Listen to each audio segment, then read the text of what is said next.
Lawrence up the ladder one spot for sure.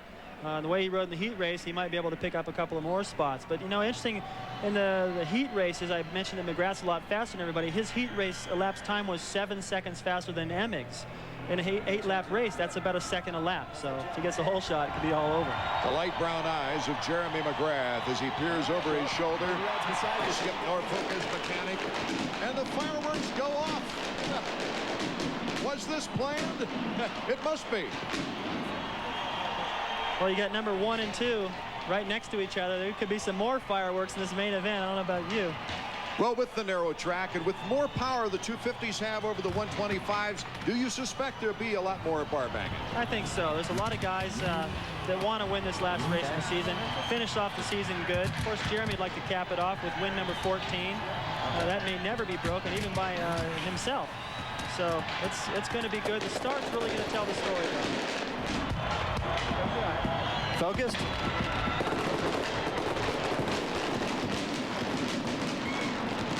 I don't know how he could be focused with all the blasting bombs going off. I was just thinking the same thing. Jeremy telling Jeremy Albright, rather. In the beginning, not to worry about it.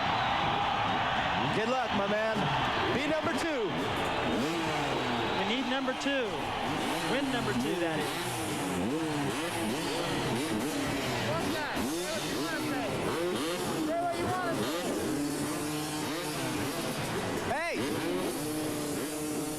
Right beside you. You know where you got to be when this thing drops, okay? Emig, Lusk, Phil, and then Henry, all the way down. 20 laps. St. Louis was a fluke. Let them know it, all right? These guys came here to see you win, and that's it. 20 laps to you, pal. Sounds like a corner man, doesn't he? It really is. Well, that's what he is. Yeah. And they make such a great combination because he can read Jeremy so well. Jeremy's got all those little iron-on things in the back of his jersey, one for each win. And on the back of his pants all time.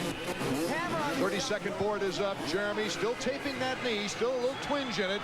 But he looked great in the qualifying round, and we're just about set for tonight's main event, the final main event of the Supercross season.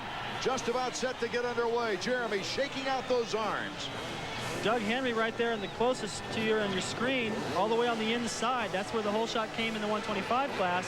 And Henry's been getting good starts. If he gets a jump out of there, he's going to push everybody wide. Okay, the gate could drop now in between 5 to 10 seconds. The riders are ready. They're revving up their machines, and they're off. Jeremy McGrath, whole shot. Jimmy Button down in the first corner. He's going to have to come from last now. Swink of Honda of Troy's in second place as they round the second turn. Ezra Lusk in a great position. Doug Henry in 4th. Emig is in 5th behind Henry. And then a pack of riders including Stevenson, Lawrence, LaRocco, and Ward. So in that rhythm section, Lusk inherits second place. Emig's right in there, but he's got to get around those two guys if he wants a shot at Jeremy. McGrath already with a 3-second lead on Ezra Lusk. Brian Swink, Jeff Emig, and Doug Henry, and LaRocco has moved up.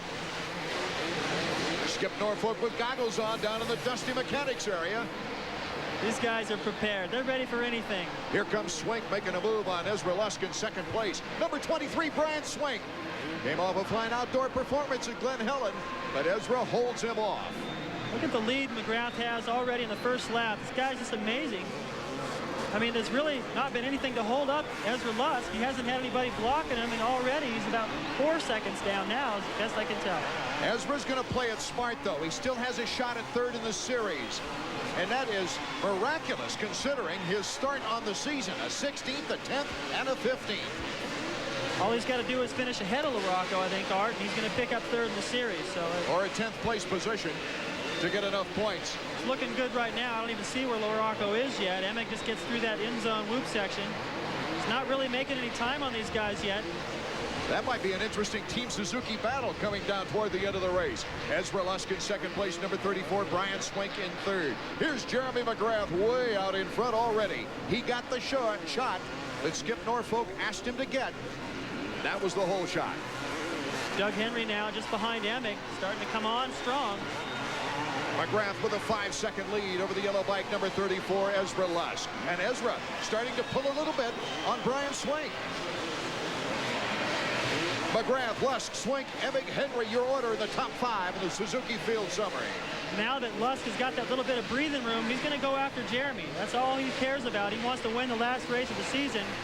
If he can't, it gets towards about 3/4 of the way through the race, then he'll start thinking about the points in the championship and preserve that. Right now, he's going for it. In the last 7 events, Ezra has 2 third-place finishes, 3 fourth-place finishes, a 6th and a 7th. And that's allowed him to move up the point standings. Wind really starting to gust right now. Somebody blew a hay bale out, so it's hard to find that berm you want to ride through with all that hay in the way. Jeremy's starting to inch away a little bit each lap. Just got that excellent throttle control and this hard slick stuff. The Swinkster in 3rd. Brian Swink had the flu all week last week at Glen Helen, but he showed at the end of the first moto when he tired, but still made the podium. And he came back to the gate shaking for the 2nd moto. But his flu situation has now cleared up. He's in 3rd place as he goes over the finish line jump. Looks really good. He's getting over that little double into the whoops. Actually, when they land off that double, they bounce into the whoops. They don't even touch the first couple. Nice rhythm.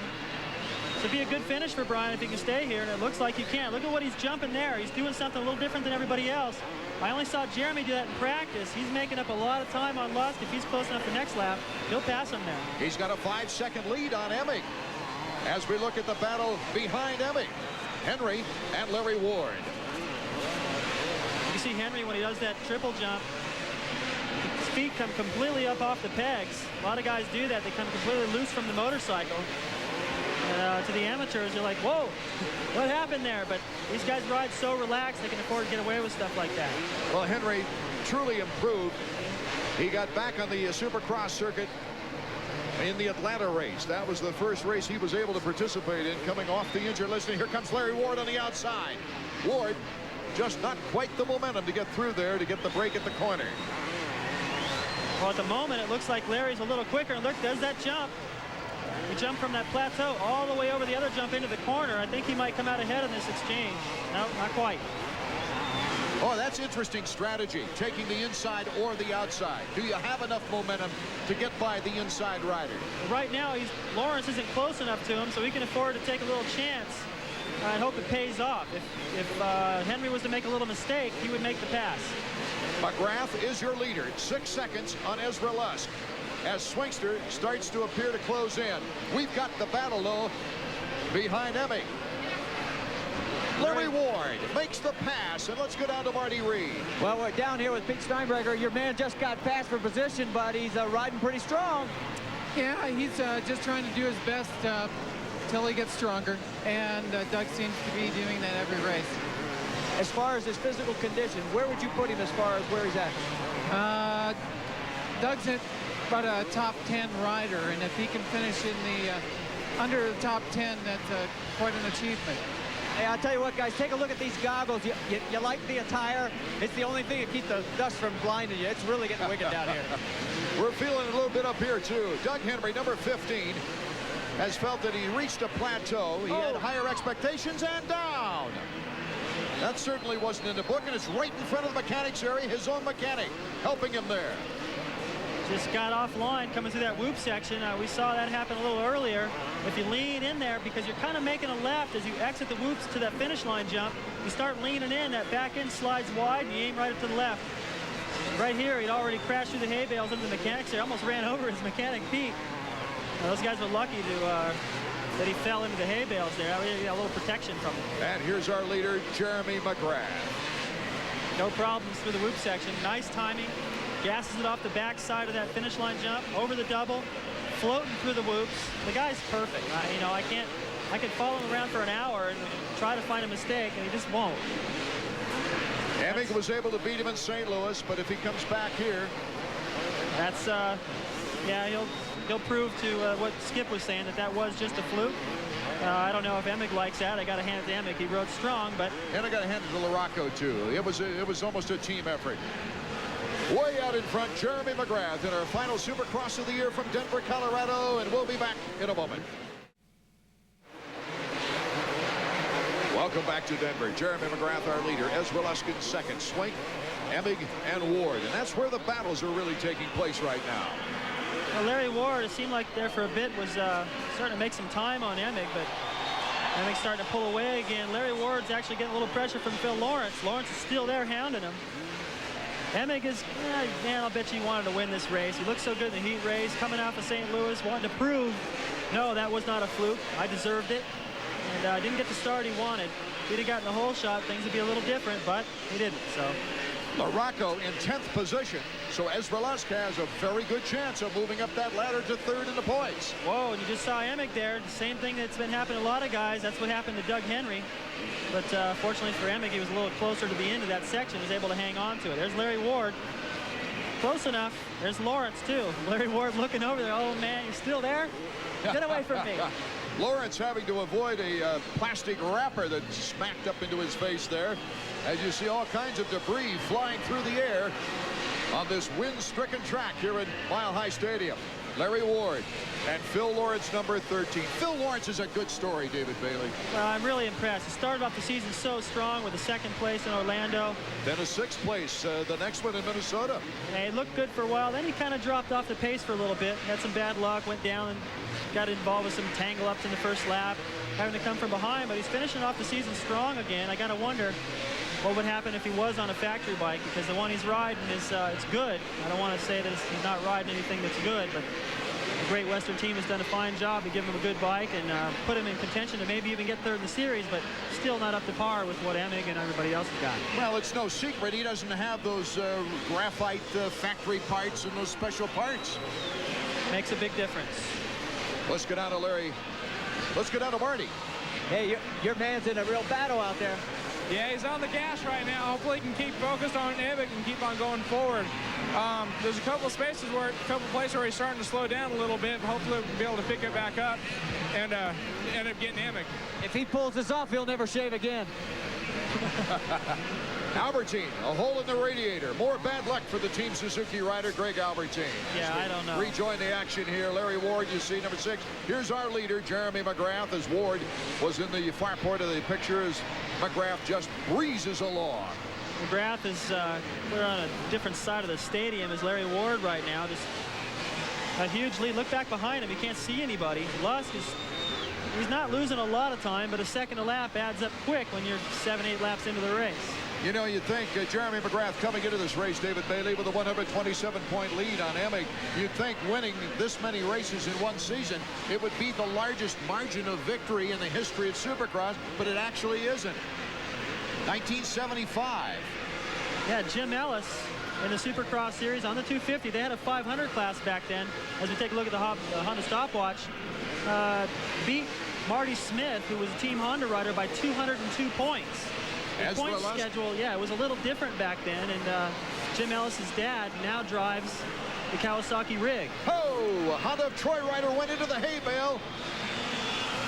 Brian Swank, number 23. Well, there goes a podium finish. He was in 3rd at the time, and he went flying into the hay bale. Over the finish line jumped Jeremy McGrath as he takes on the little surfer's bump. Into the whoops he goes, unmolested for 1st. The section I was talking about a little earlier where Swink was making up all that time, jumping over the plateau and the next jump, that was the section. It's actually this section right here. Jeremy just did it right there. You see he jumps all the way over the plateau.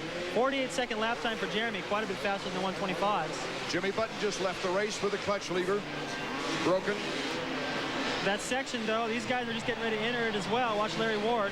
Good back-and-forth battle between Lawrence and Ward. Lawrence on the number 13 bike, Ward number 6. That's where Swink went off the racetrack. He couldn't make the corner, went out into the starting line, so he lost a lot of time. Good ride for Lawrence. He worked on Larry Ward. Ward had his eyes on Emick. Now he's got his eyes on the back end of Lawrence instead. Jeremy McGrath, Lusk in 2nd place. Emick now moves into 3rd. Art, it looks to me like the pace that Lawrence has got going right now, he might be able to catch Jeff Emick. He's not that far up the racetrack. He got a good look at him in the heat race, and he stayed close the whole time. There's McGrath's dad and sister, Tracy. Boy, talk about focus. They've got more focus, I think, than Jeremy right now as Jeremy flies over that triple. Well, Jeremy makes it. He knows what's going on. You know, when you're driving with somebody that's driving fast, you're sitting in the passenger side going, slow down. Like when you're at the wheel, you got it under control. Jeremy knows what he's doing. Swank has left the track for the pits. with a damaged machine. Jack McGrath, the fist in the air. Go for it, my boy. He's got to be proud. I mean, seeing his son race bicycles, and then I remember Jeremy when he was 3-digit number riding, I think, Pro Circuit for a while, and everyone hooting and hollering up in the press box for Jeremy, and I was like, who is this Jeremy McGrath guy? Next thing I know, he's winning everything in the 125 class. The same year that Damon Bradshaw won 9 races in 250, Jeremy was whipping up on the 125 guys. McGrath realizes it's been the greatest season ever for a rider in Supercross, and he's not going to let a loss in St. Louis take away his focus, that's for sure.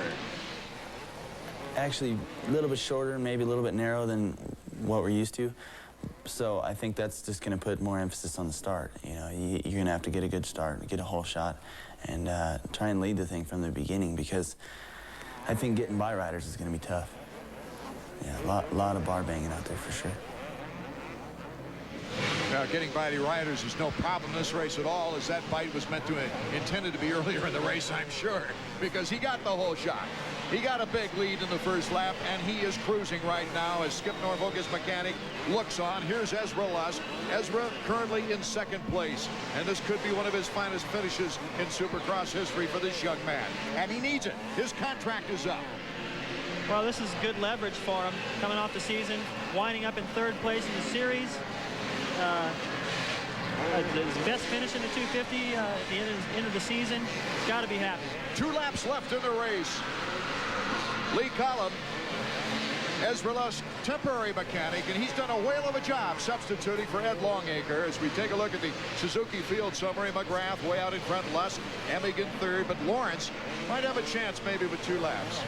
He is about 3 seconds in back of Jeff Emig, if something should happen to Emig. You can see him back there just entering that straightaway Lusk just finished on. McGrath starting to light up the crowd, flashes going off. Lee Collum, he's trying to count off the seconds. Tell him how much of a lead he's got on Emig. I think he might be concerned Emig's coming strong, because he is. There you see Emig just coming into your screen. Here's Jeremy McGrath. It's a white flag lap. One more lap for Jeremy McGrath to win every race in the Supercross season but one. I wish he could take that one over again. Emig with didn't get the start, but I don't think that he's riding quite the same in this main event as he did in St. Louis. I think he realized after about 3 or 4 laps into this race, there was no way in the world he was going to catch Jeremy. Jeremy was gone. So he's just keeping it on 2 wheels and thinking about the outdoors. Jeremy's throwing it sideways. Here comes another triple. And the neck. Wow, what a great shot. And the crowd is going crazy. That really shows you from underneath like that how far off the side of the bike he can get. It's amazing. The checkers. And for Jeremy McGrath, his 43rd career victory. And Ezra Lusk, what a great effort, holding off Emig for 2nd place. 14 wins in a season out of 15 for McGrath. Pretty amazing. Jeremy McGrath, his 14th win in 15 races. We'll be back with his words of wisdom. Marty Reed will be making his way over to the victory podium, and we will return. Jeremy McGrath, he hardly looks winded. Little perspiration on his brow. Checking things out as his victorious mechanic Skip Norfolk next to him. Winning 14 of 15 races this year, capping his 4th consecutive Supercross title earlier in the season. Checking out the top 5 here in Denver in the final round, our 15th round of the year.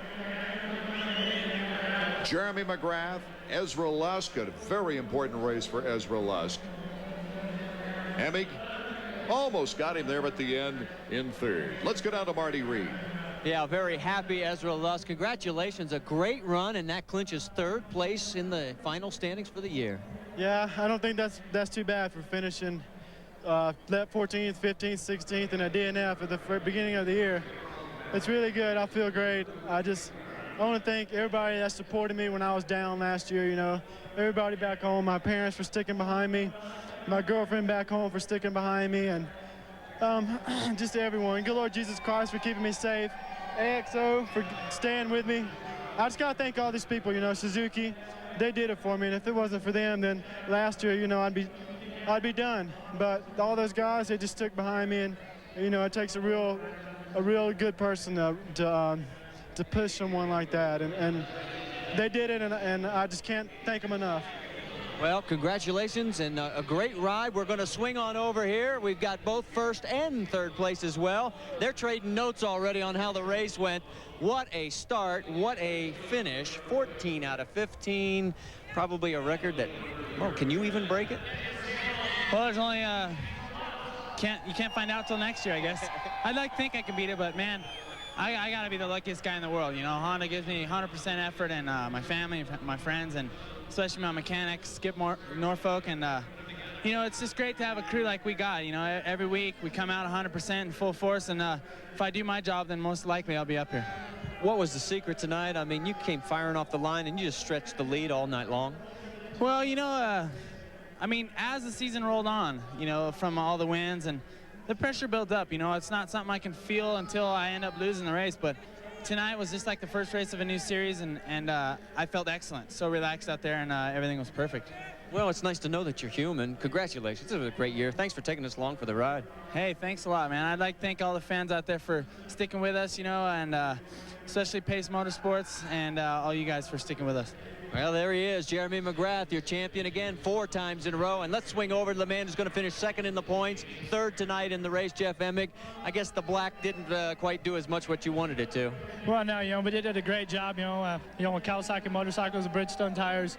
You know, they gave me an opportunity, you know, to win a Supercross this year, and I won one, you know, and I upped my series standings, you know, by 1 point. I'm up to a second this year, and you know, I guess, you know, like if you got to be behind Jeremy right now, you know, a second would definitely be the best place to be. But, you know, well, hopefully I'll be back, you know, with the Kawasaki team for next year, and then, you know, maybe it can be my championship. Did you ever feel like, golly, if that guy would just retire, all this attention would be on Jeff Emig and maybe a few other guys, but you might be there, right? Well, you know, I know a lot of people say that, you know, but there's a whole lot of other guys out there, you know, they're real fast also, you know, but I just soon be here, you know, and I just soon, you know, come back in next year's Supercross series, you know, and just take it from him, you know, fair and square. So. Well, I'll tell you what, we'll be here because we're going to be out to watch it. I got to tell you, finishing second to Jeremy McGrath is nothing to be ashamed of, guys.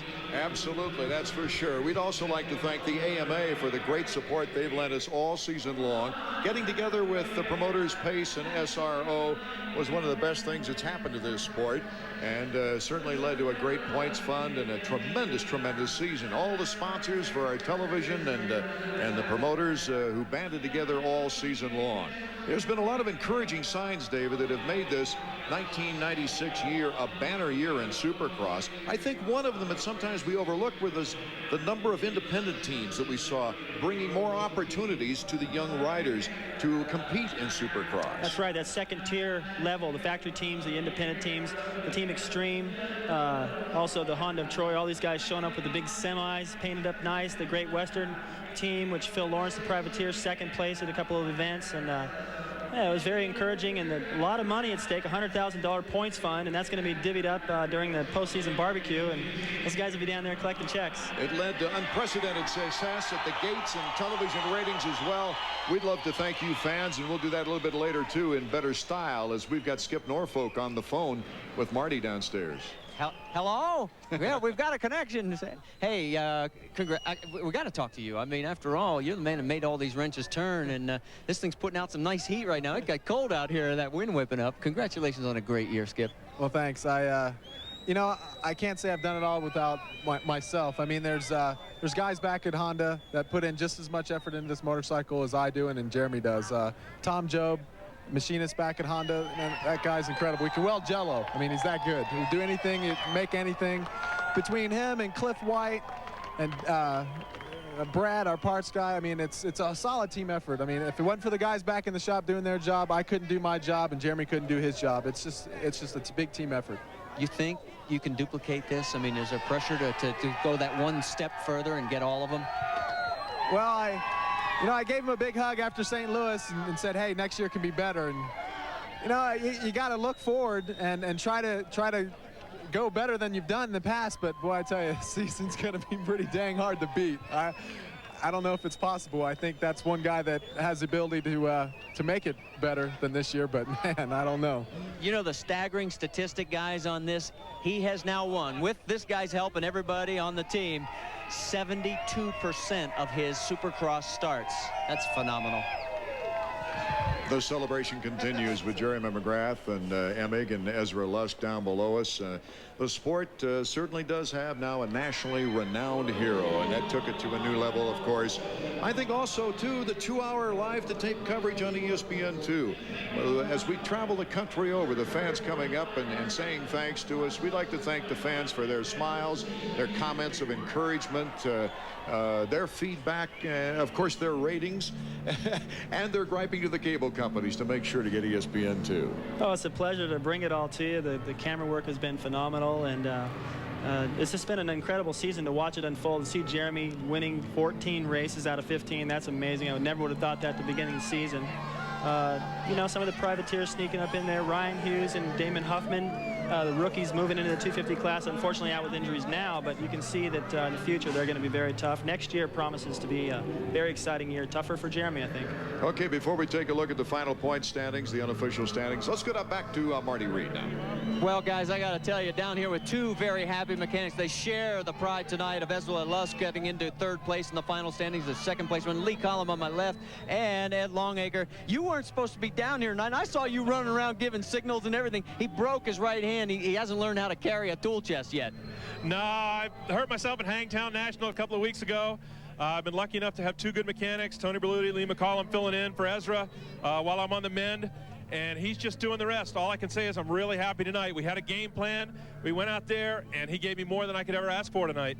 I'll tell you what, it's fun to see guys succeed. You got to feel good. I mean, you stepped in, you got the guy to 2nd place.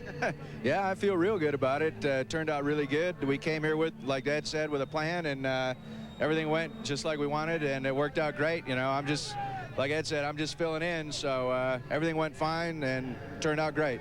Congratulations, guys. Back up to you, Art. Okay, thank you, Marty. And David Bailey, there's one man that has to have a smile on his face, and that, of course, is Roger DeCoster. The Team Suzuki has made such strides. There is the trophy for Denver's 1st place as Supercross returning to Denver for the first time in many, many, many years. First time at Mile High Stadium. Wes McCoy, the team manager there, of course, taking great pride. He's the one closest to our camera, and of course, he's got to be more than smiling, because sure. Jeremy McGrath, phenomenal performance with pressure on him all the way. Right, and Honda, they have a way of attracting riders that sort of fill the shoes and take out, you know, pick up where the Jean-Michel Bales and the Jeff Stantons leave off. They're just really fortunate to have Jeremy McGrath there, and also fortunate to have a guy in the fabrication department that can weld Jello, as Skip Norfolk said. I think that's funny. They can do pretty much everything. It's a great package. Let's take a look, first of all, briefly at the unofficial point standings. McGrath with a 127-point spread on Emig in 2nd place. Lusk moving up to 3rd. But also Hughes and Lawrence, I have tied for 4th in the points. What a performance by Phil Lawrence to move into that spot as an independent team rider. Let's go back to Marty. You know, guys, before we close out of here tonight, it's amazing the privileges that we get to share when you know that you're going to be part of history. What a year to be part of Supercross. Thanks for taking me along for the ride, because it has been fun to watch Jeremy McGrath set history that we may never, ever see again. And to be able to be a part of it, well, all I can say is thanks again. Wouldn't it be a shock if next year he went 15 out of 15? Yeah, that would be a shock. That would be an incredible shock. With the young talent coming up, of course. And let's have a brief impression of Kevin Windham, because Kevin Windham really showed us some great stuff this year as a youngster. No doubt he's going to be a Jeremy McGrath of the future. Just wonder how long he's going to stay in the 125 class. Once he moves into 250, he'll be a threat, but I think he might run that #1 plate next year. #1, though, once again for the 4th consecutive year. Can he make it 5 in a row? Well, you're going to have to join us next year for those results. Art Ekman, David Bailey, Marty Reed, thank you for being with us tonight.